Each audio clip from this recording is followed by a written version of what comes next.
আপনি নিজে পলিথিনে বাজার করে আনবেন আর আমাকে জিজ্ঞেস করবেন আপা কেন পারতেছেন না। ঢাকা শহরের 4টা নদীকে দূষণমুক্ত করার কাজ শুরু করব।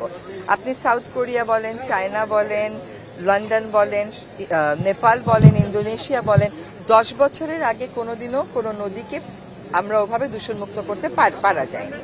কাজে আমাদের উদ্দেশ্যটা হচ্ছে একটা এমন অ্যাকশন প্ল্যান দেওয়া যেখানে বলা থাকবে প্রথম বছর কি, দ্বিতীয় বছর কি, তৃতীয় বছর কি।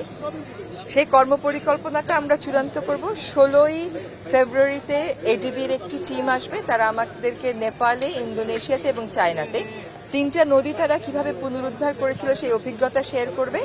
এর মধ্যে জাতীয় পর্যায়ে কাজ করা হচ্ছে, জিপিএস দিয়ে সব দূষণকারী আমরা ম্যাপিং করে ফেলেছি। এক একটা নদীর নিচে 3 থেকে 5 মিটার হচ্ছে আপনার পলিথিনের স্তর, এগুলো তুলবার জন্য আলাদা ড্রেজার লাগে, সেগুলো আমাদের নেই। তো এই কাজগুলো জাতীয় পর্যায়ে হচ্ছে। তারপরে আন্তর্জাতিক পর্যায়ের অভিজ্ঞতাকে সমন্বয় করে আমরা আশা করি এই বাজেটেই আমরা কিছু অর্থের সংস্থান করব এবং আমাদের উন্নয়ন সহযোগী অনেক সংস্থা বলেছে তারা আমাদেরকে এই কাজটা করতে সাহায্য করবে। তাহলে আমরা কাজটা শুরু করে দিয়ে যাব, তারপরে পরবর্তী সরকার এসে দায়িত্বটা নিয়ে করবে। দুর্নীতির অনুসন্ধানে এখনো নামই নাই, কিন্তু আমাদের যে প্রকল্পগুলো হয় এগুলো না সমস্যার মূলটাকে আক্রান্ত না করে সমস্যার চারপাশ দিয়ে ঘুরতে থাকে, যার জন্য আমরা দেখি যে অনেক টাকার প্রকল্প আসে, টাকাও ব্যয় হয় কিন্তু কাজটা হয় না। তো আমাদেরকে কাজ করতে হবে, আমাদেরকে রেগুলেশনে যেতে হবে।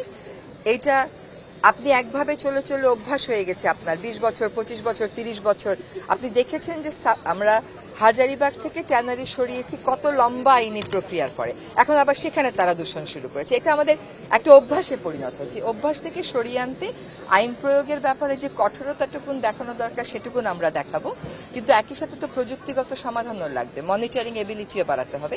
সেগুলো আমরা শুরু করে দিয়ে যাব কিন্তু শেষ করতে পারবো না। 2004 থেকে 2006 যখন পলিথিনের বিরুদ্ধে লাগাতার ক্যাম্পেইন হয়েছিল, বছর 2-2.5 ক্যাম্পেইন করে পলিথিনটা নিয়ন্ত্রণে আনা গেছিল।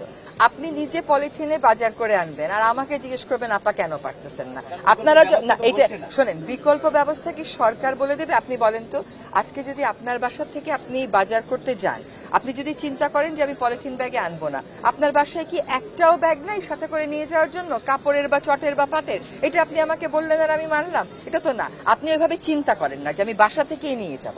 আর পলিথিন, সকলে বলে যে পলিথিন খুব সস্তা। কেমন করে সস্তা হয়? তাকে তো কাঁচামাল আমদানি করতে হয়, তাকে একটা ইন্ডাস্ট্রি ভাড়া দিতে হয়, যন্ত্র কিনতে হয়, বিদ্যুৎ লাগে, তাকে শ্রমিকের বেতন দিতে হয়। তাহলে ওটা আপনাকে ফ্রি দেয় কেমন করে? ওটা ফ্রি না, ওটা আপনার পণ্যের ভিতরেই ঢুকানো থাকে। যতক্ষণ পর্যন্ত আমরা এটাই ভাবতে থাকবো যে বিকল্প নেই, ততক্ষণ পর্যন্ত এই কথাগুলো কারা বলে শুনবেন। দেখবেন পলিথিন ব্যাগ যারা বানায় তারা বলে বিকল্পের চিন্তা তো তার না। তাকে বলা হয়েছে তুমি পলিথিন বন্ধ করো, সে পলিথিন বন্ধ করবে। বিকল্পের চিন্তা সরকার করবে, জনসাধারণ করবে। সে আগে থেকে বিকল্পের চিন্তা শুরু করে একটা কর্তব্য মনে করে ঘোষণা দিয়ে দেয় যে সে চালু রাখবে। এটা তো চালু রাখা যাবে না। আপনি এখানেই তো দেখলেন পানি তোলার সময় কি অবস্থা। তাহলে নদীগুলো পরিষ্কার করতে আমাদের কত টাকা লাগবে? এটা হচ্ছে কি পেনি ওয়াইজ পাউন্ড ফুলিশ বলে একটা কথা আছে, যে পয়সার হিসাব করতে করতে টাকার হিসাব ভুলে যায়।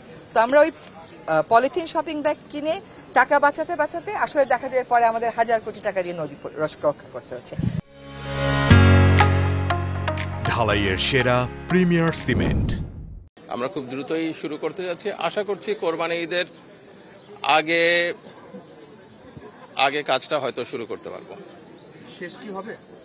শেষ তো লম্বা সময় লাগে। শেষ তো এটা হঠাৎ করেই, যেমন আগের সরকার 15.5 বছর যে দুঃশাসন চালিয়ে গেছে, কয়েক মাসে আমরা কেমন করে এটার সমাধান করব। আমরা কাজটা শুরু করেছি যাতে এই অপশাসনের যে অবস্থা তৈরি হয়েছিল তার থেকে বের হয়ে আসে। কারণ চামড়া শিল্প অত্যন্ত গুরুত্বপূর্ণ আমাদের জন্য, কিন্তু চামড়ার বর্জ্যও ব্যাপকভাবে নদীর পানি দূষিত করে দিয়েছে, বিষাক্ত করে দিয়েছে। আপনারা দেখছেন দৈনিক ক্রাইম সিন।